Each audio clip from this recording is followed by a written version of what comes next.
मार्च महीने के salary bill auto process हो गए हैं।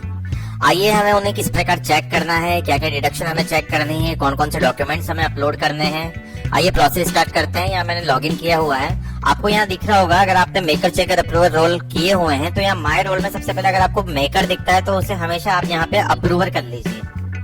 उससे क्या होगा कि जब भी आप बिल को ट्रेजरी फॉरवर्ड करने जाएंगे, आप अगर उसको सबमिट करेंगे तो डायरेक्ट चल जाएगा। अगर आप मेकर से सबमिट करेंगे तो आपको सिर्फ एक रिक्वेस्ट जनरेट होती है, उससे कोई बेनिफिट नहीं होता, वो बिल ट्रेजरी फॉरवर्ड नहीं होता है। तो मैं आपको सबसे पहले ये बात बता देता हूँ। उसके बाद आपको क्या करना है, यहाँ पे आपको बिल्स में जाना है, सैलरी बिल्स में जाना है, ऑटो सैलरी प्रोसेस पे क्लिक करना है। जैसे ही आप ऑटो सैलरी प्रोसेस पे क्लिक करेंगे, आपको फाइनेंशियल ईयर सेलेक्ट करना है। उसके बाद मंथ सेलेक्ट करना है, मार्च 2024। उसके बाद ग्रुप सेलेक्ट करना है।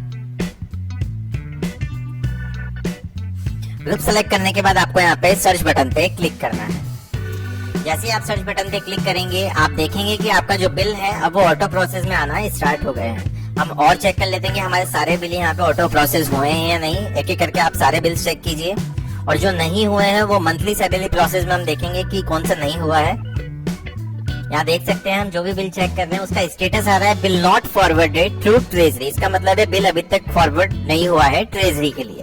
तो आपको यहाँ चेकबॉक्स पे क्लिक करना है, और यहाँ पे आपको अभी जो बिल नंबर दिख रहा है इस पे क्लिक करना है। जैसे आप बिल नंबर पे क्लिक करेंगे, अब आप देखेंगे कि पहले जो फरवरी के बिल होते थे उसमें हमें सीए और एसएफ में बजट स्प्लिट करने के लिए प्रॉब्लम आ रही थी। अब आपको यहाँ पे डायरेक्ट ये ऑप्शन दिया हुआ है अपडेट शेयरिंग पैटर्न का। मान लीजिए आपका एसएसए का बिल उठता है तो आप डायरेक्ट यहाँ पे, अगर आपके पास बजट अवेलेबल है तो सीए एसएफ में आप यहाँ पे परसेंटेज डाल के उसको मॉडिफाई कर सकते हैं। जैसे आप इस पे क्लिक करेंगे, मैं बता देता हूँ आपको। अपडेट शेयरिंग पैटर्न, आपको यहाँ पेंसिल के आइकन पे क्लिक करना है। जैसे आप पेंसिल के आइकन पे क्लिक करेंगे, आपको सीए एसएफ में जो भी आपका परसेंटेज रहता है तो उसके अकॉर्डिंग आपको डाल देना है। मान लीजिए 40-60 रहता है, 20-80 रहता है, या 80-20 जो भी रहता है, तो 40 इधर डालेंगे, 60 इधर करेंगे, तो आपको सिंपल यहाँ पे सबमिट करना है। तो जो बजट है वो सीए और एसएफ में डिस्ट्रीब्यूट हो जाएगा। तो आप यहाँ से इजीली अपडेट शेयरिंग पैटर्न कर सकते हैं। अब आपको सीए एसएफ में बजट स्प्लिट करने की जरूरत नहीं है, अलग से कोई बजट शीट बनाने की जरूरत नहीं है। एंड आपको अगर लगता है कि आपका बिल गलत बन गया है, आप इसे रिवर्ट भी नहीं करना चाहते, नीचे ऑप्शन मिला हुआ है रिवर्ट का एंड प्रोसेस का।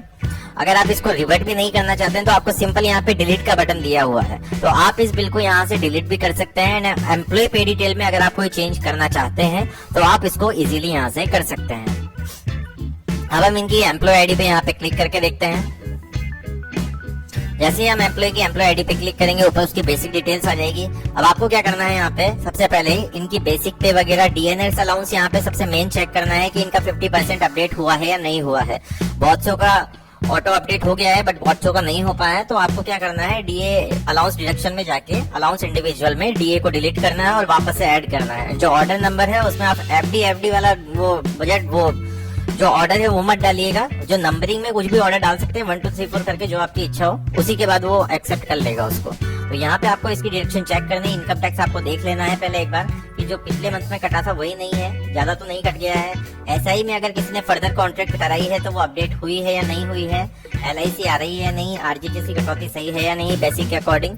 तो ये सारी चीजें आपको चेक करने के बाद आपको वापस से, अभी हम इसको बैक कर देते हैं। सारी चीजें चेक करने के बाद आपको यहाँ पे व्यू रिपोर्ट का भी ऑप्शन मिलेगा। तो आपको ये चीज जरूर मिलानी है कि आपको व्यू रिपोर्ट में आपका जो इनर शेड्यूल है, आउटर शेड्यूल है, तो उसका जो अमाउंट है, gross amount and net amount, वो मैच कर रहा है या नहीं। अगर नहीं कर रहा है तो आप उसको जरूर देखिए और उसको बिल को पहले डिलीट कीजिए या रिवर्ट कीजिए, जो भी आपको प्रोसेस करनी है। तो इस तरह आपको ये बिल्स चेक करने हैं। आपको यहाँ पे बिल आउटर रिपोर्ट मिल जाएगी। तो 1 बाय 1 आप सारी रिपोर्ट्स अच्छे से चेक कीजिए, उसके बाद ही बिल को ट्रेजरी फॉरवर्ड कीजिए। आपको यहाँ से मैं क्रॉस कर देता हूँ और नीचे आपको ऑप्शन मिल जाएगा प्रोसेस का। तो आपको यहाँ जैसे ही प्रोसेस बटन पे क्लिक करेंगे, आपको पता है बिल फॉरवर्ड कैसे करना है। यहाँ पे यस बटन पे क्लिक करेंगे, डीडीओ के मोबाइल पे ओटीपी आएगा, तो वो ओटीपी यहाँ पे आपको इंसर्ट करके बिल को ट्रेजरी फॉरवर्ड कर देना है। तो ये थी आज की प्रोसेस। तो मार्च महीने के सारे बिल ऑटो प्रोसेस हो गए हैं। एंड जो बिल आपके प्रोसेस नहीं हुए हैं वो आप यहाँ पे सैलरी नोट प्रोसेस में जाके देख सकते हैं। फाइनेंशियल ईयर सेलेक्ट कर लीजिए, मंथ सेलेक्ट कर लीजिए मार्च का, एंड एम्प्लॉय ग्रुप कोई सा भी जो भी आप लेना चाहें। आप यहाँ देखेंगे कोई भी आपके सामने ऑप्शन ओपन नहीं हो रहे हैं, तो आपके सारे बिल्स यहाँ पे ऑटो सैलरी प्रोसेस हो चुके हैं। तो ये थी आज की पूरी प्रोसेस। आपको वीडियो पसंद आया हो तो प्लीज चैनल को सब्सक्राइब कीजिए एंड वीडियो को लाइक और शेयर करना ना भूलें। साथ ही नोटिफिकेशन के बटन को ऑन रखें। Thank you so much.